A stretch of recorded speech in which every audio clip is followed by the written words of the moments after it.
Hello students, कैसे हैं आप सब। उम्मीद है स्वस्थ होंगे। कल हमने एक्सरसाइज खत्म कर लिया था। मुझे उम्मीद है कोई दिक्कत नहीं होगी आपको। अब आज हम लोग एडिशनल एक्सरसाइज के बारे में चर्चा करेंगे, अतिरिक्त अभ्यास के बारे में। कुछ क्वेश्चंस देखेंगे इसमें।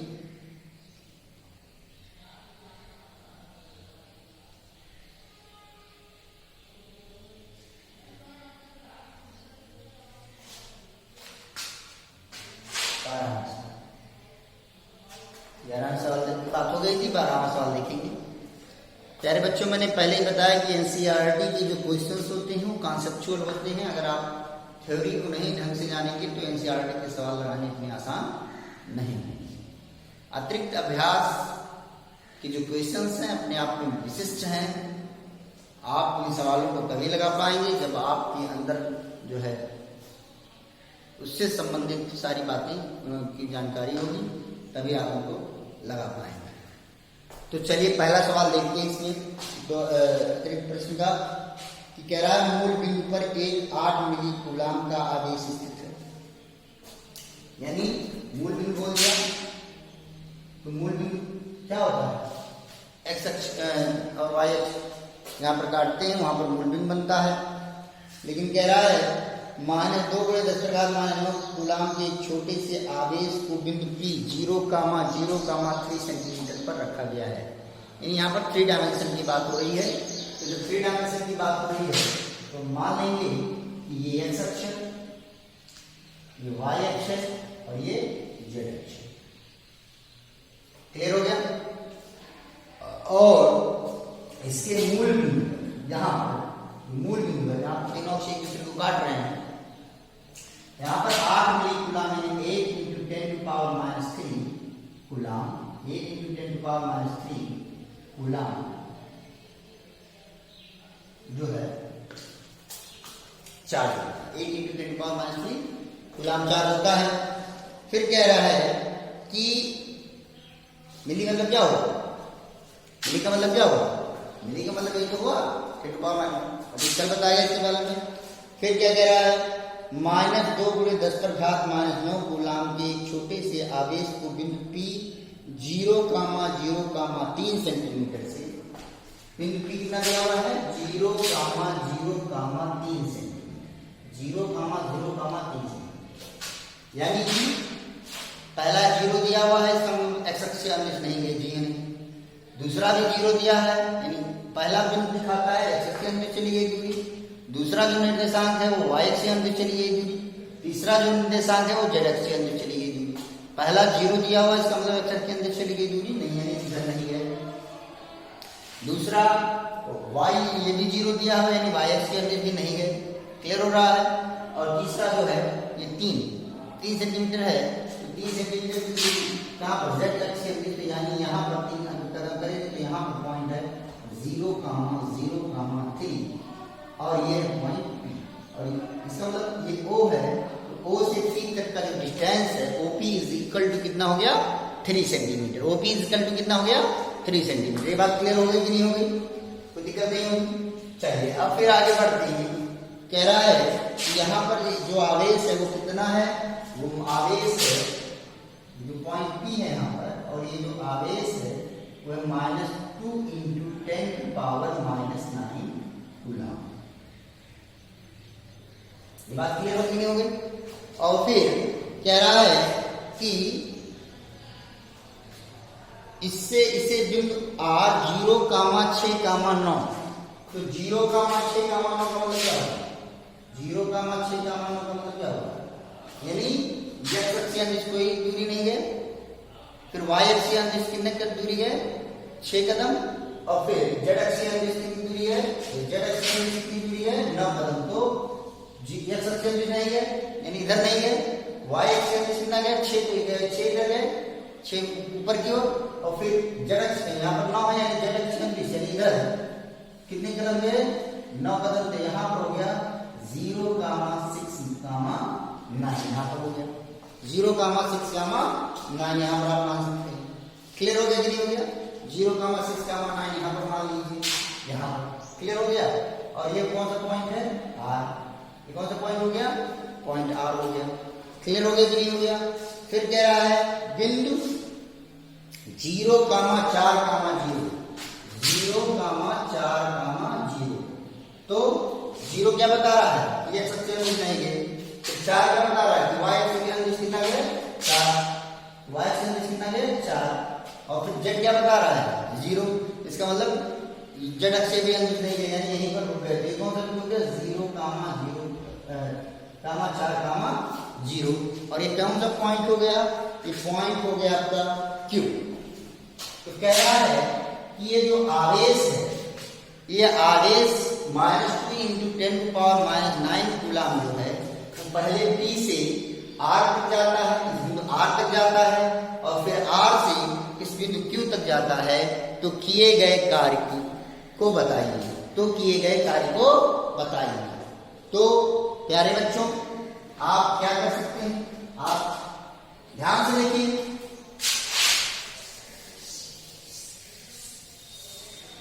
कि आवेश की प्रारंभिक स्थिति क्या थी, P थी, और आवेश की अंतिम स्थिति क्या थी, है Q है। तो आपको मैंने बताया था कि जो किया गया कार्य है वो पथ पर निर्भर नहीं करता, बल्कि अंतिम स्थिति और प्रारंभिक स्थिति पर निर्भर करता है। यह आपको बताया जा चुका है कि किसी वैद्युत क्षेत्र में एक आवेश को एक बिंदु से दूसरे बिंदु तक ले जाने में किया गया कार्य पथ पर निर्भर नहीं करता है, बल्कि अंतिम स्थिति और प्रारंभिक स्थिति पर निर्भर करता है।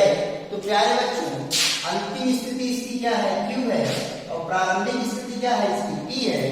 क्लियर हो रहा नहीं होगा, वो ध्यान सुनिएगा, क्लियर हो रहा नहीं हो रहा है। भले ये P से R जा रहा है, फिर R से, यानी P से पहले आवेश को कहां ले जाया गया, R पर लाया गया, फिर Q पर लाया गया। क्लियर, यानी ऐसे गया। लेकिन आपको ऐसा नहीं देखना है, आपको अंतिम स्थिति कौन है, Q है, और प्रारंभिक स्थिति क्या है, P है। तो जो किया गया कार्य होगा वो अंतिम स्थिति Q और P पर निर्भर, प्रारंभिक स्थिति P पर निर्भर करेगा।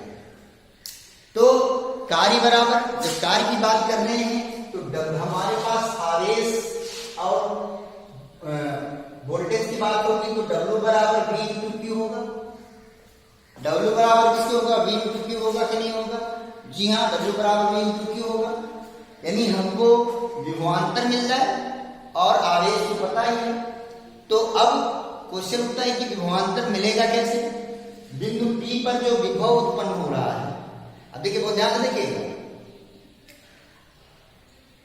बिंदु P पर जो विभव उत्पन्न हो रहा है वो किस आवेश के कारण उत्पन्न हो रहा है, इस आवेश के कारण।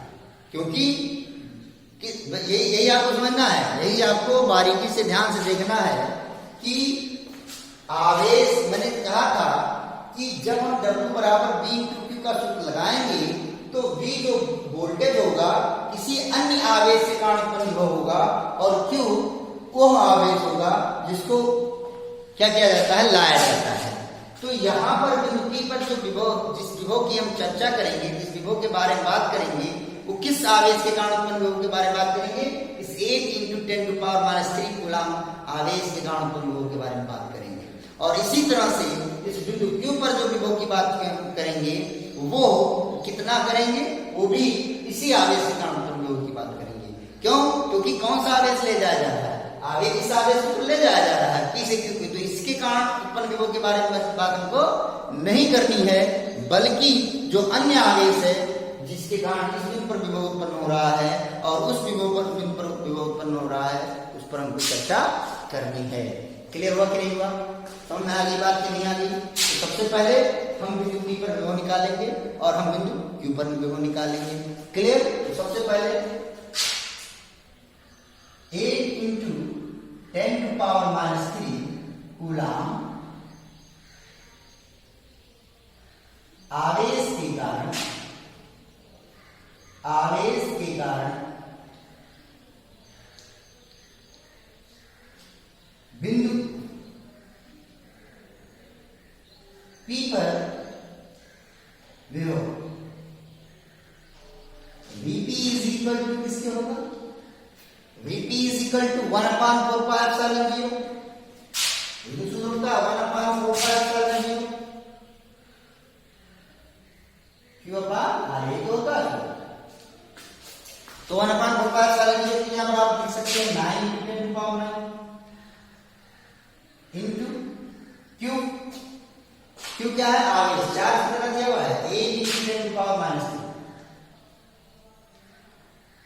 Upon R। R मतलब डिस्टेंस यहां से यहां तक, ये 0 0 0 है और ये क्या 0 0 कामा 0, इसको क्या लिखता हूं 0 कामा 0 कामा 0। तो इससे इसके बीच की जो दूरी होगी नहीं होगी 3 सेंटीमीटर होगी कि नहीं होगी? निश्चित रूप से 3 सेंटीमीटर होगी। और अगर इस 3 सेंटीमीटर को मीटर में लेंगे तो क्या लिखेंगे 3 × 10⁻⁻⁻।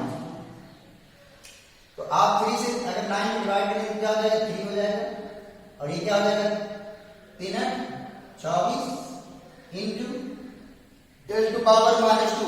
ऊपर जाएगा तो क्या होगा +2 9 और 2 कितना हो गया 11 और 10 पर घात 3 घट जाएगा तो कितना हो जाएगा 10⁸ वोल्ट। 24 × 10⁸ वोल्ट हो गया। कहां पर Vp इज इक्वल टू। अब अगर हम Vp इसी तरह से 8 × 10⁻³ आवेश के कारण, कूलाम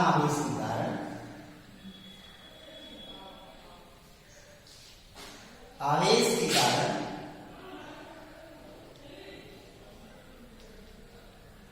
बिंदु Q पर जो विभव होगा VQ इज इक्वल टू तो VQ इज इक्वल टू क्या हो जाएगा? फिर आपको पास सारे लगाएंगे तो क्या हो जाएगा 9 × 10⁹ Q कितना हो गया 8 × 10⁻³ अपॉन R। डिस्टेंस कितना है? इससे इसका डिस्टेंस कितना है 0 कामा 4 0। तो 0 कामा 4 0 जब हुआ तो यहां से क्या होगा? यहां से क्या हो जाएगा 4 सेंटीमीटर 4 × 10⁻²। अब अगर इसको 4 पूजा कट गया यहां से तो कितना हो जाएगा 9 दूना 18 18 × 10⁻⁹ जाएगा ऊपर तो क्या होगा +2 और +2 में कितना होगा 10⁸ वोल्ट। 10⁸ वोल्ट। और कहां से कहां ले जाते हैं हम? ये तो है कि P से कहां ले गए R और फिर R से कहां ला रहे हैं Q तक। तो बात में आ गई कि नहीं आ गई? कोई दिक्कत तो नहीं है। और ये हो गया, ये आवेश कितना दिया हुआ है -2 × 10⁻⁹ तो विभव का अंतर क्या हुआ? ये VQ हो गया और ये क्या हो गया VP। तो विभव का अंतर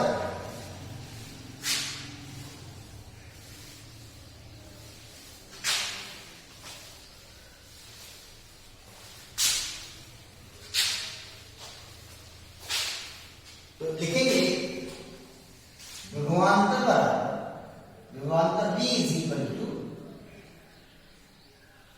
अंतिम स्थिति कौन है क्योंकि अंतिम स्थिति का विभव माइनस प्रारंभिक स्थिति कौन थी P। तो प्रारंभिक स्थिति का विभव तो VQ माइनस VP हो गया। VQ की वैल्यू कितनी है 18 × 10⁸ वोल्ट माइनस VP की वैल्यू कितनी है निकाल लेते हैं कितनी है 24 × 10⁸।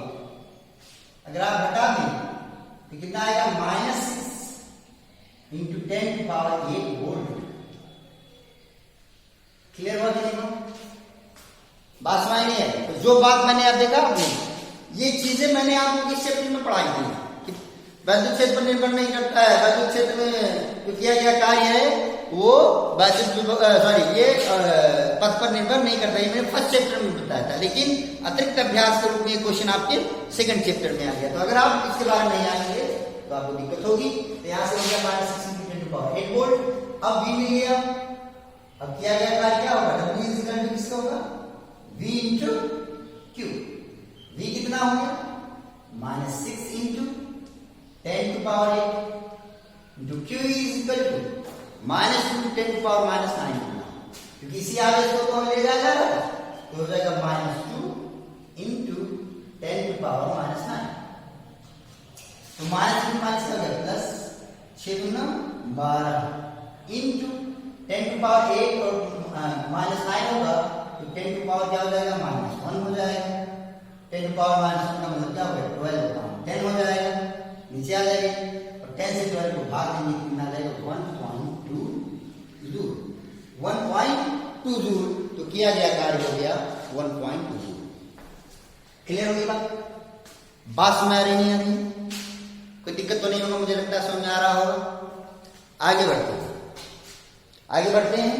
तो कैसे सवाल को लगाया गया आपने देखा, कैसे सवाल को सोचना है, समझ में आ गया होगा, कोई दिक्कत नहीं होगी।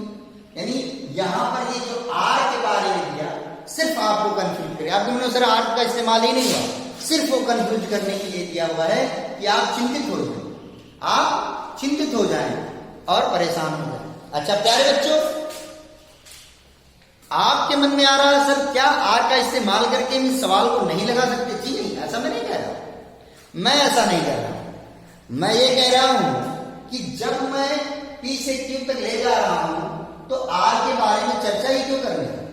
लेकिन यदि आप चर्चा करना चाहते हैं तो आप P से Q तक ले जाने में किए गए कार्य को P से R तक ले जाने में किए गए कार्य और फिर R से Q तक ले जाने में किए गए कार्य को जोड़ दीजिए, तब भी आपको आंसर प्राप्त होगा।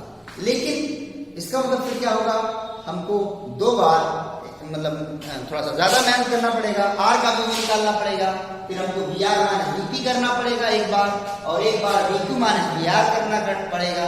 तो क्या फायदा है ऐसा करने से? कोई फायदा नहीं है, सीधे जब हमको यहाँ से ये मिल जा रहा है।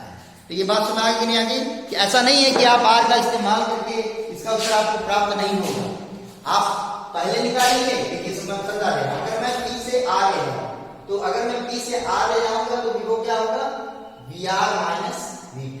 क्लियर हो गया?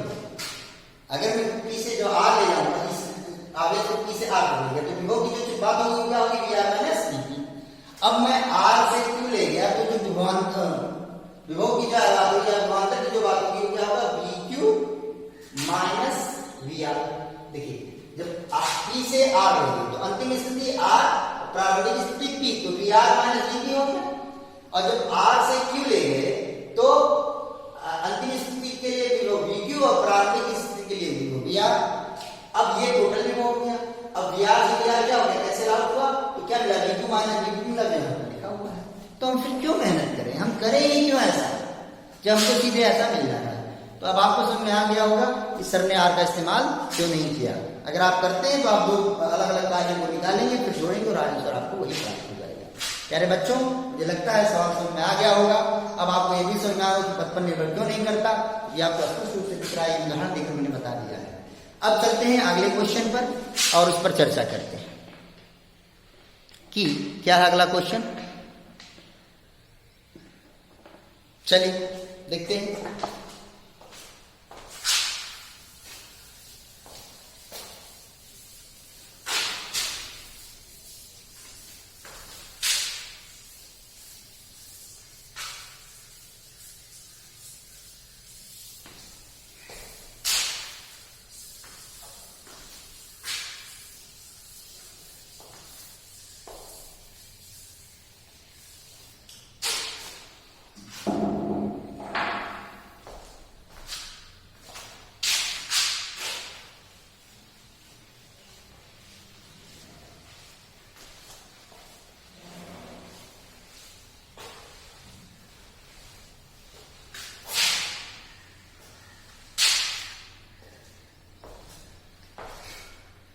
अगला क्वेश्चन देखते हैं, क्वेश्चन नंबर 13।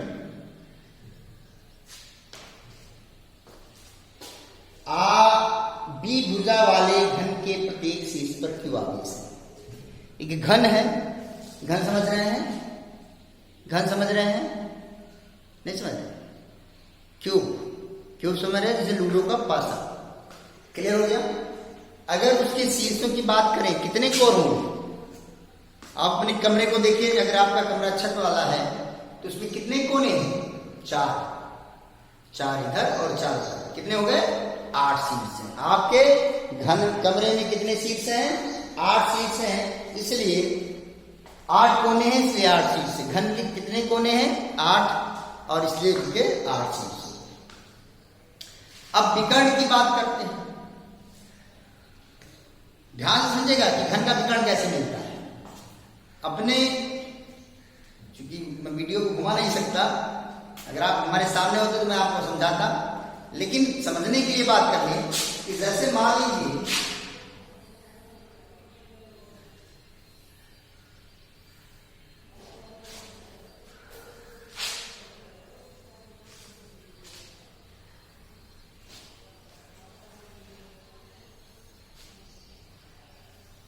ये घन, तो घन के एक जो जैसे दीवार है, घन के एक कोने दूसरे सामने वाले सिरे के ऊपरी कोने से मिला दिया। सामने वाले जो कोना है उसके ऊपरी सिरे से, जैसे अगर सपोज कीजिए, मान लीजिए कि जैसे कितनी दीवारें हैं? क्या दीवारें होती हैं? 6 दीवारें होती हैं। जहां पर 2 दीवारें मिलती है, कोण बनता है कि नहीं बनता? बनता है। उस कोण के ऊपरी सिरे को उसके सामने वाले निचले सिरे से जब मिलाते हैं तो क्या बनता है? विकर्ण बन जाता है। जैसे मान लीजिए ये इसके ये निचला सिरा हो गया, और इसको हम क्या करें? इस ऊपरी सिरे यहां से मिला दें तो क्या बन जाएगा? क्या बन जाएगा? एक विकर्ण बन जाएगा। क्लियर हो गया कि नहीं हो गया?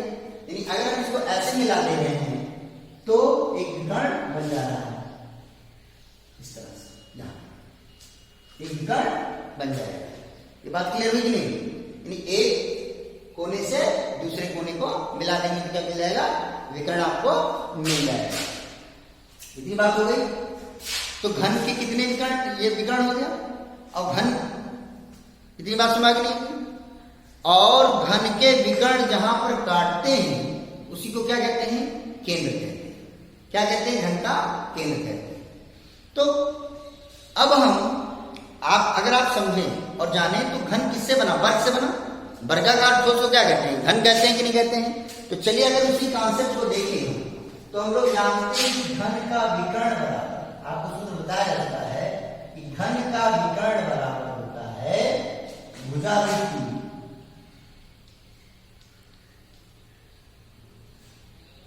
और घन का विकर्ण बराबर बी दी हुई तो b√3 सेंटीमीटर में है जी? नहीं, केवल b√3 हो गया।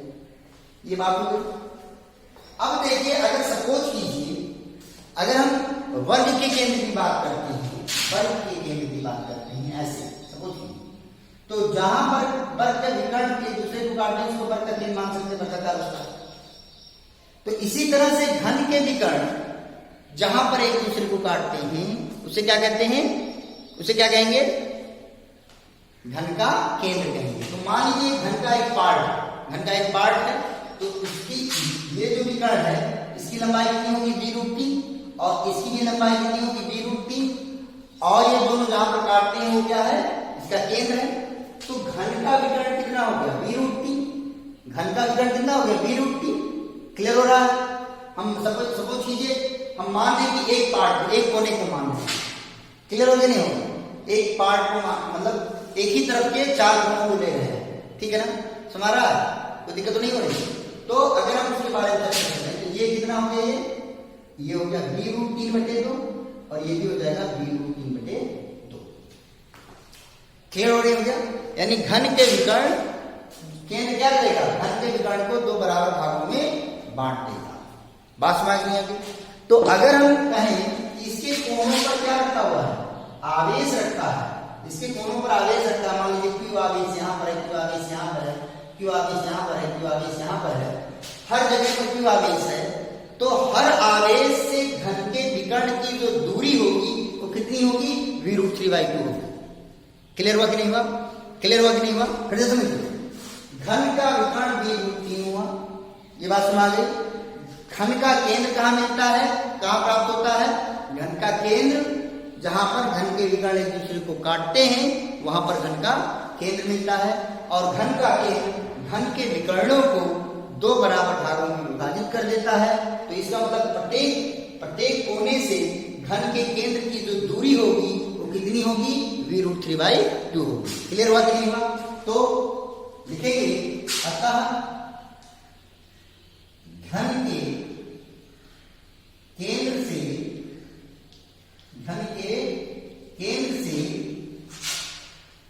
प्रत्येक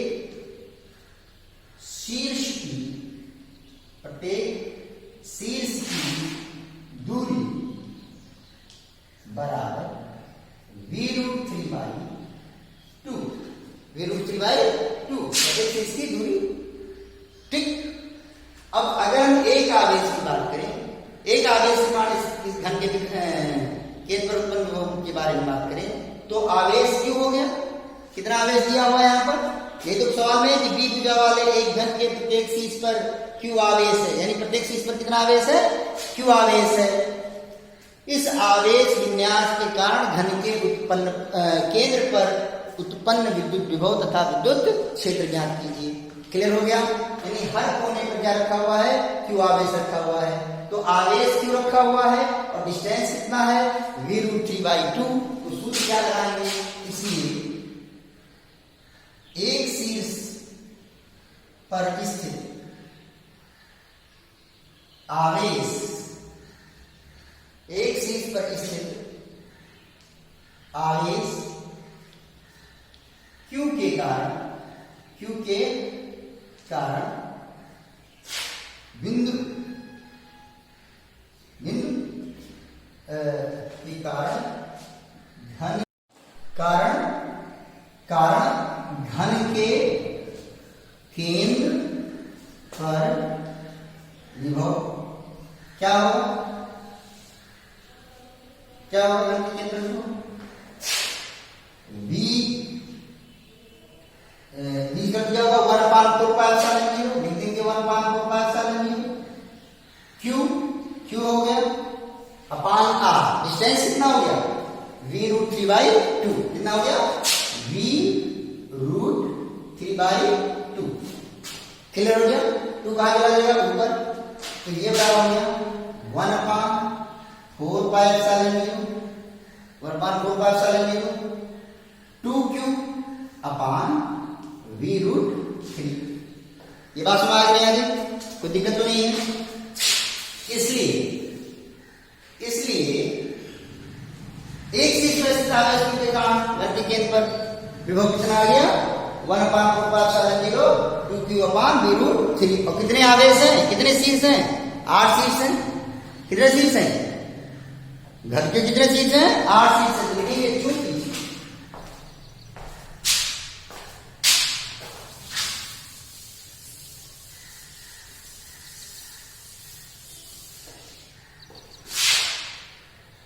घन 8 शीर्ष हैं, अतः सभी शीर्षों पर स्थित आवेश के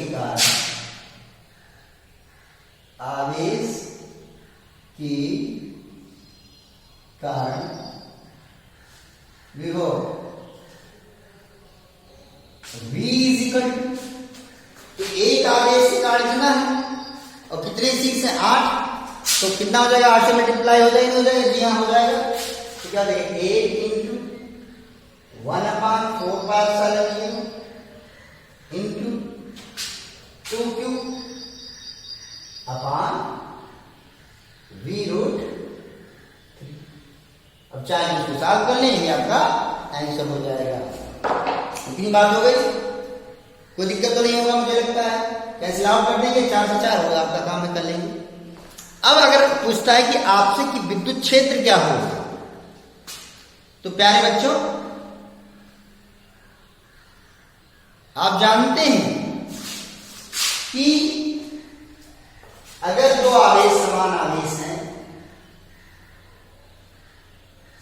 ऐसे समझिए, अलग से समझिए तब सुनना आएगा आपको।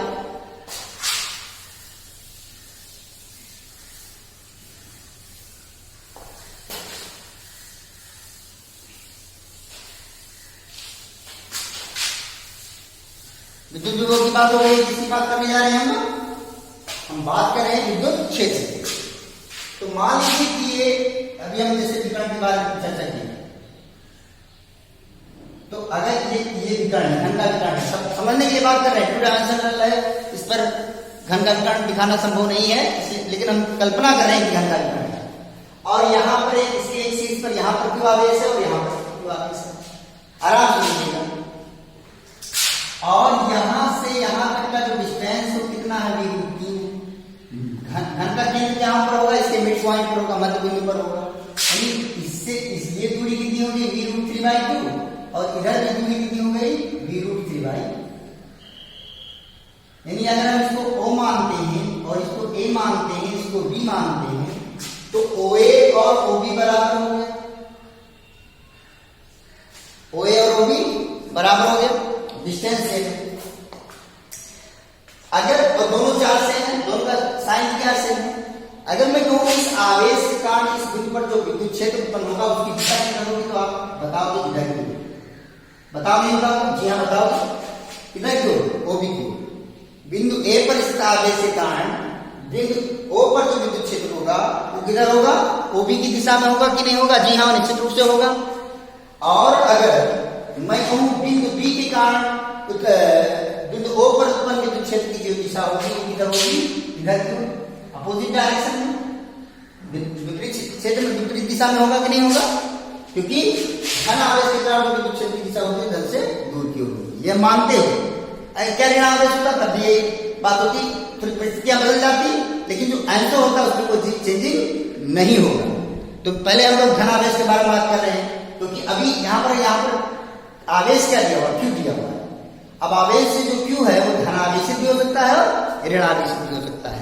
तो अगर ये धन आवेश है तो इस धन आवेश के कारण बिंदु O पर जो विद्युत क्षेत्र की दिशा होगी वो इधर की होगी, क्लियर। और ये अगर ये धन आवेशित है तो ये भी धन आवेशित होगा, अगर ये धन आवेशित है तो इसके कारण जो विद्युत क्षेत्र की दिशा होगी वो इधर की होगी। दोनों की दिशा क्या परस्पर विपरीत है और दोनों का परिमाण भी समान है। अब आप कहेंगे परिमाण कैसे समान है, क्योंकि अगर हम A से O तक की बात करेंगे, A और O की दूरी बराबर है और OB भी बराबर है, जी हाँ। और विद्युत क्षेत्र के लिए जो सूत्र होता है वो क्या होता है, 1/4πε0 Q/r², ये तो होता है। तो दोनों का आवेश भी समान, बिंदु A पर जो आवेश है और बिंदु B पर जो आवेश है दोनों आवेश समान, क्लियर। दोनों की दूरी भी समान, क्लियर, इसलिए दोनों विद्युत क्षेत्र भी समान होंगे, क्लियर। बात सुना नहीं, यानी बिंदु बी के कारण जो बिंदु O पर विद्युत क्षेत्र उत्पन्न हो रहा है और बिंदु ए के कारण जो बिंदु O पर विद्युत क्षेत्र उत्पन्न हो रहा है दोनों समान होंगे, ये बात क्लियर हो गई। तो दोनों समान तो होंगे, परिमाण में तो समान होंगे, लेकिन दिशा क्या होगी, विपरीत होगी। तो जब दो सदिश राशियां हैं, एक E1 हो गया और दूसरा E2 हो गया, दोनों समान हैं लेकिन दिशा क्या विपरीत, यहाँ पर क्या लग जाएगा, माइनस लग जाएगा। तो अगर इन दोनों को जोड़ेंगे तो vector E1 plus vector E2 बराबर क्या हो जाएगा, 0 मिल जाएगा, अर्थात एक दूसरे को निरस्त कर देंगे कि नहीं कर देंगे, जी हाँ कर देंगे। क्लियर हो गया, क्लियर हो गया, नहीं होगा। इसी तरह से अगर इस कोने पर और इस कोने पर आवेश हो तो वो भी एक दूसरे को क्या कर देंगे, निरस्त कर देंगे। इस तरह से सभी शीर्षों पर आवेश स्थित होने के कारण, समान आवेश स्थित होने के कारण और समान दूरी होने के कारण, घन के केंद्र से समान दूरी होने के कारण जो विद्युत क्षेत्र होंगे वो एक दूसरे को क्या कर देंगे, निरस्त कर देंगे। अतः घन के केंद्र पर जो परिणामी विद्युत क्षेत्र होगा वो शून्य के बराबर होगा। अब आपके मन में खटक रहा होगा कि सर अभी आपने जो धनावेश के बारे में बात किया है, अगर ऋणावेश होता तो क्या होता, तो कोई दिक्कत नहीं होता बेटा, फिर क्या स्थिति होती। ये जो चिन्ह है यहां पर थोड़ा सा ध्यान देंगे, यहां पर अगर हम इसकी चर्चा करें तो इस स्थिति में अगर ऋण आवेश होता, इस ऋण आवेश के कारण बिंदु पर जो विद्युत क्षेत्र होता वो उसी की दिशा में होता और इस बिंदु बी पर स्थित आवेश के कारण जो विद्युत क्षेत्र होता वो भी उसी की दिशा में होता। तो दिशा उसी की ओर है, लेकिन देखिए फिर भी इनके जो कारण जो उत्पन्न विद्युत क्षेत्र हैं उनकी दिशा क्या होगी, फिर भी विपरीत हो गए कि नहीं हो गए। यानी चाहे क्यों धनावेश हो, चाहे क्यों ऋणावेश हो, दोनों ही परिस्थितियों में जो विद्युत क्षेत्र उत्पन्न हो रहा है वो परस्पर विपरीत है। परिमाण समान होने के कारण विद्युत क्षेत्र क्या हो गया, शून्य हो गया। बात समझ में नहीं आ गई? मुझे लगता है समझ में आ गया होगा। अगर कोई दिक्कत होगी तो पूछ सकते हैं, कोई समस्या होगी तो बता देंगे। मुझे लगता है मैंने आपको ढंग से समझा दिया है। फिर भी तो इस तरह से एनसीईआरटी के जो क्वेश्चन है उनको सोचना पड़ेगा, समझना पड़ेगा कैसे लगाना है। हर एक शब्दों का अपना एक मतलब होगा, लगाइएगा। कोई दिक्कत होगी तो बताइएगा। फिर मिलते हैं अगली क्लास में। धन्यवाद।